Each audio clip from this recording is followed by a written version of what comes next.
Hello বন্ধুরা, আসসালামু আলাইকুম। কেমন আছো তোমরা? আশা করি ভালো আছো। তোমাদেরকে স্বাগত জানাচ্ছি আমাদের পর্ব 2-তে। আর আজকের যেই পর্বটা তা হচ্ছে আমি দাদার বাড়িতে যে কি কি করলাম তার রিভিউ তোমাদের সাথে শেয়ার করব।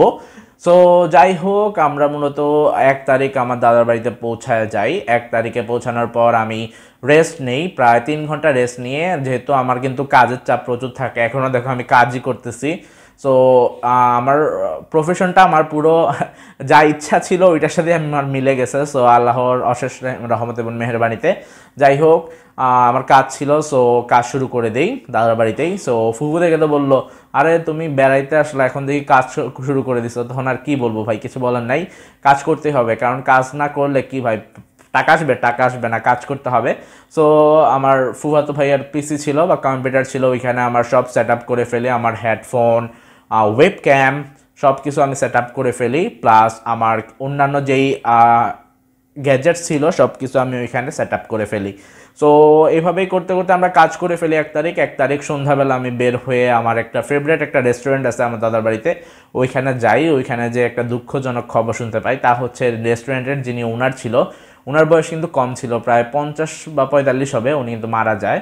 সো রোজার সময় মারা গেছে, এটা আমি আগে জানতাম না। ওই রেস্টুরেন্টে যাওয়ার পরে স্টাফরা বলে যে উনি মারা গেছে। সো উনি অনেকবার বলছিল সিলেটে বেড়াতে আসবে, বাট কখনো আসে নাই। যাই হোক, আল্লাহ তাআলা ওনাকে জান্নাত নসিব করুক।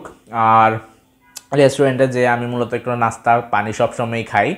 আর এটা আমার বলা যায় যে আমার একটা রুটিন হয়ে গেছে। আমি দাদার বাড়িতে গেলে যতদিন থাকি ততদিন আমার একবেলা বা 2 বেলা আমার রেস্টুরেন্টে যেতেই হয়।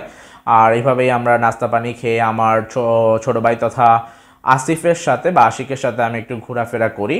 আর ওইখানে একটা প্রোগ্রাম চলতেছিল, ওই প্রোগ্রামটাও দেখি। ওইখানে মূলত চলতেছিল কি যে বলে, ইয়াস, ম্যাজিক জাদুর প্রোগ্রাম চলতেছিল।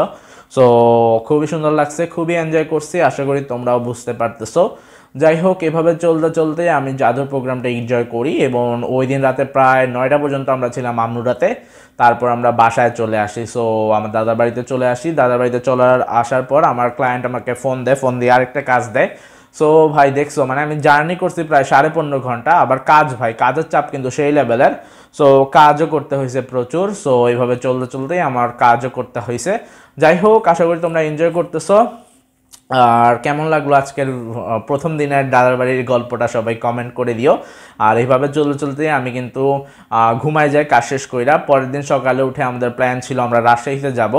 আর রাজশাহীতে একটা হোটেল আছে যার নাম হচ্ছে একতা হোটেল, ওইখানের কালাভুনা আমরা ট্রাই করব। কারণ ওইটা ভাই পুরো হাইপ কিন্তু সেই লেভেলের, পুরো বাংলাদেশের মানুষ ওইটার হাইপ তুলে রাখছে, ইউটিউবাররা। সো ভিউয়ার্স, পরবর্তী পর্বে আমরা তোমাদেরকে জানাবো যে আমি ওই হোটেলটাতে যেতে পারছিলাম না, যাইতে পারি নাই। সো সবাই ভালো থাকো, আল্লাহ হাফেজ, আসসালামু আলাইকুম। দেখা ইনশাআল্লাহ পরবর্তীতে নতুন কোনো ভিডিওতে। Tata, bye bye.